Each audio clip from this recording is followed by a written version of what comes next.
ആനകളെ ഇഷ്ടമാണെങ്കിലും ഇത്ര അടുത്ത് കാണുന്നത് ആദ്യമായിട്ടാണ്. കുറച്ച് പേടി തോന്നിയെങ്കിലും നല്ലൊരു എക്സ്പീരിയൻസ് ആയിരുന്നു. തൃശ്ശൂർ കുന്നംകുളം ചിറവരമ്പത്ത് ദേവീക്ഷേത്രത്തിലെ ആനപ്പൂരാണ്. ഞങ്ങളുടെ നാട്ടിലൊന്നും ഇങ്ങനെ പൂരങ്ങളില്ല, ഉത്സവങ്ങളാണ്.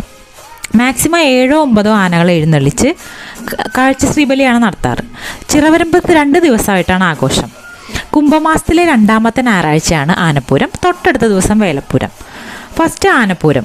ഓരോ ദേശത്തുള്ള ആൾക്കാർ ആനകളെ എഴുന്നള്ളിച്ച് ക്ഷേത്രമുറ്റത്ത് അണിനിരക്കും. സെൻറ്ററിലെ ആന ക്ഷേത്രത്തിലെ കമ്മിറ്റിയുടേതായിരിക്കും. ഇത്തവണ ഇവിടെ 45ഓളം ആനകളെ അണിനിരത്തിയ ഒരു ഗംഭീര പൂരമായിരുന്നു. ചിറക്കൽ കാളിദാസൻ, തൃക്കടവൂർ ശിവരാജ്, ചെറുപ്പളശ്ശേരി രാജശേഖരൻ അങ്ങനെ തുടങ്ങിയ ഫേമസ് ആയ ആനകളൊക്കെ ഉണ്ടായിരുന്നു.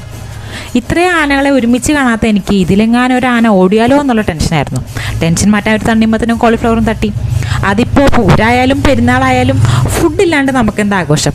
ഏത് സംഭവം ആനപ്പട്ടം കെട്ടി തിടമ്പേറ്റി മുത്തുകുടയും ചൂടി ആലവട്ട വെഞ്ചാമരത്തിൽ അങ്ങനെ നിൽക്കുമ്പോൾ ആനപ്രേമികളെ വല്ലാണ്ട് ഹരം കൊള്ളിക്കുമെങ്കിലും മിണ്ടാപ്രാണികളുള്ള ക്രൂരതയ്ക്ക് ഞാനെതിരാണ്.